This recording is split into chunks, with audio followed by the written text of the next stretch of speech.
Вас приветствует мастерская Ремстартех. Мы продолжаем работу над ДКВ НЗ-350 40 года. В этой серии мы внимательно осмотрим комплект, который к нам поступил на реставрацию, и разберемся, что останется, а что под замену. Мотоцикл оказался не таким комплектным, как считалось изначально. Необходимо найти еще немало запчастей. Сейчас вы можете видеть мотоцикл полностью, собранным из того, что имеем на сегодняшний день. Я прикрутил к нему крыло, которое мы снимали в прошлой серии с вилки. Начнем мы с колеса. На видео плохо видно, но на оботе есть множество надписей, которые мы хорошо рассмотрим после пескостроя. Обод окрашен в цвет краски Фельдграу, которым окрашивались военные версии мотоцикла. Все головки спиц латунные, как видите, еще и с клеймами. Нам достался опорник штампованной версии тормозного рычага. Они были литые. Как видите, немцы много чего на нем написали, как и на всех деталях.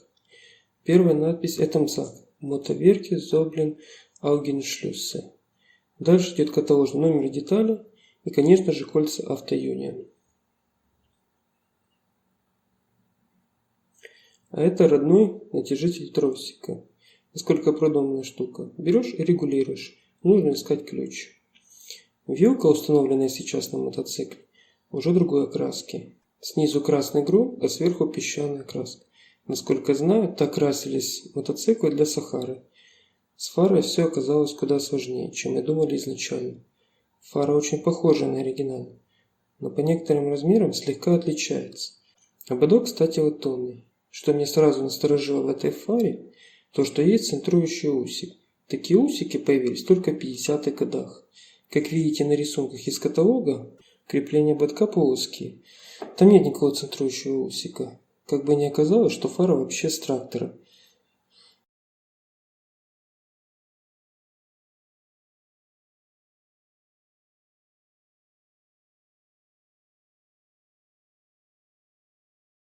К сожалению, родной шильдик слишком поврежден. По тем участкам, что уцелели, видно, что он 40-го года. Номер подрамника, который мы видим здесь, не соответствует тому, который есть на нашем.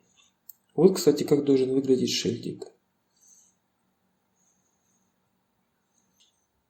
Как вы можете сейчас видеть, под песчаной краской рамы просвещается черная краска, родная, что говорит нам о том, что мотоцикл был мобилизированный. Негрипсы на баке сохранились прекрасно, но я пробовал их снимать, но они слишком твердые. Резина чуть не рассыпается в руках, так что их придется тоже ставить новые. Краник превосходно сохранился, он крутится, я откручивал отстойник, там все как новое. Бензопровод латунный, тоже родной, мы его почистим и установим обратно.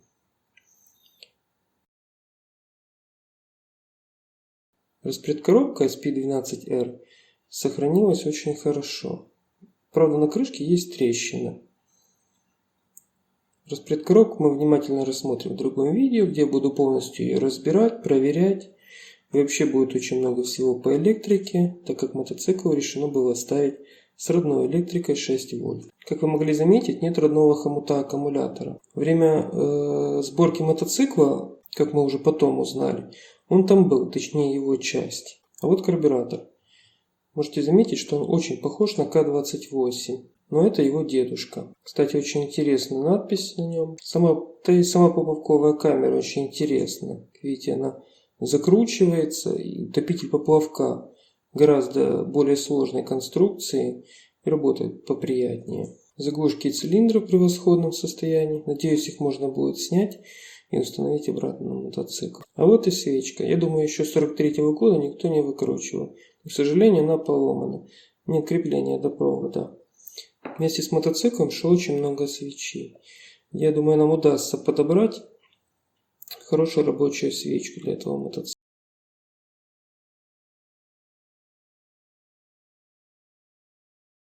А вот вы, кстати, можете видеть номер на подрамнике. Он соответствует 40-му году. Так что считаем, что мотоцикл 40-го года. С двигателями разберемся в другом видео. Сидушка на нашем мотоцикле Пагуса. Хоть и внешне она выглядит прекрасно, но резина уже дубовая. Было решено ее заменить на новую. На баке прекрасно сохранились цировки, которые мы повторим. Крышка очень хорошо сохранилась. Хоть на видео она и не очень выглядит, но при осмотре было выявлено, что коррозия только поверхностная, так что после перехрома будет отличная крышка. Замок тоже превосходно сохранился. Я еще не разобрался до конца. На одних фотографиях он крашеный, на других хромированный. Я думаю, что мы будем его хромировать. Вот, кстати, ключ, как должен выглядеть. К сожалению, родного ключа у нас нет. Демпфер превосходно сохранился. Видны все мельчайшие детали, никаких повреждений. Спидометр хоть и отлично выглядит, но, к сожалению, от этой модели. Я так и не смог выяснить, от какого мотоцикла этот спидометр. Возможно, кто-то из зрителей знает. Буду очень благодарен за помощь. Оставились на него спидометры P&S или Isgus, которые вы можете видеть на фото. Бак нам попался очень интересный. Эти полосы не хром или никель, как может показаться сразу, а алюминиевое покрытие, которое мы попробуем восстановить. Переключатель передач хоть и очень похож на ижевский, но отличается. Сектор сделан гораздо добротней, из более толстого металла. Роли все органы управления на него казались неотыковы. Кстати, может кто-то знает какого мотоцикла? Этот руль, скорее всего, пойдет на следующий мотоцикл. Есть такие планы. О них я вам расскажу в других видео. Вернемся к переднему колесу, а именно к спицам. Они не такие, как мы привыкли, а редуцированные. Это вид обработки центральной части спицы ударами стальных бойков на специальных станках. При этом металл уплотняется, толщина средней части спицы уменьшается, редуцированные спицы прочнее и легче.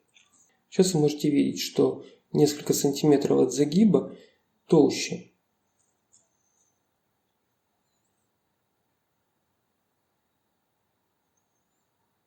Мы постараемся сохранить эти спицы, но это уже будет ясно после разборки и очистки.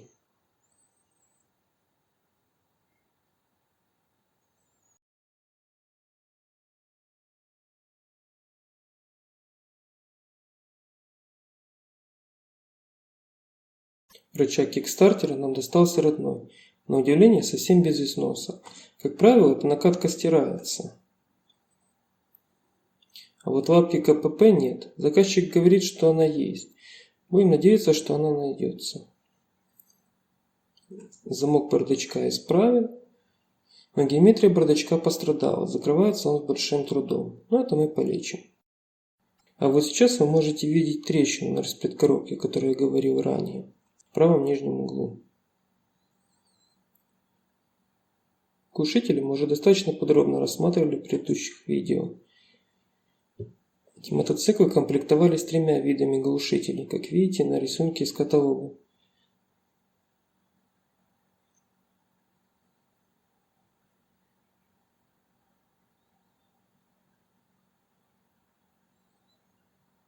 Фиксаторы бугеля кровородные, алюминиевые.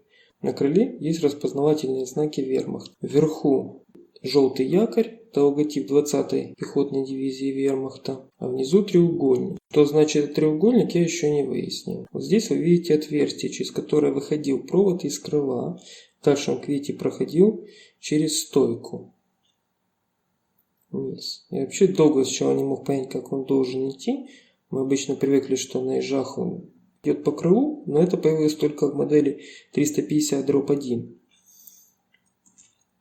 Вот видите, там есть туннель, через который провод выходит из стопика.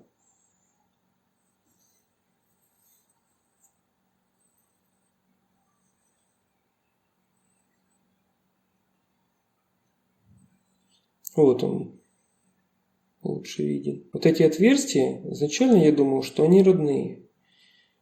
Но оказалось, что это уже сделали сами позже. Так что багажник наш гражданский. Вот видите, на стойке есть еще крепление провода.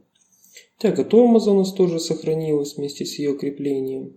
Вот, кстати, интересный момент.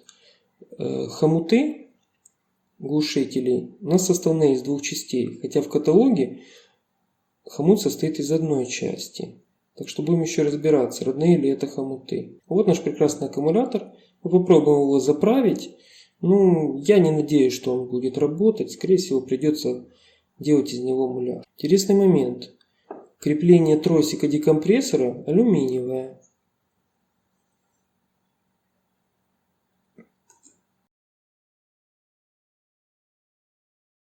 А вот тросик, который я вам показывал в первом видео. Оказалось, что это трос переднего тормоза. Центральная подставка нам досталась от модели 350-1, штампованная.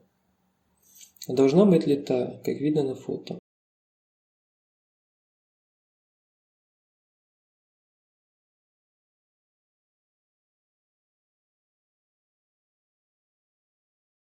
Явное отличие рамы ДКВ от ижевской – это наличие замка блокировки руля. Увы, родного замка у нас нет. Вот вы можете видеть, как выглядит новодельный.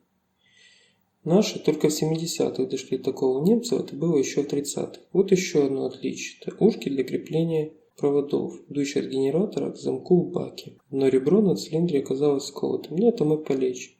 В следующей серии мы с вами разберем мотоцикл полностью, подготовим его к пескоструйной обработке. Всем спасибо, до скорых встреч!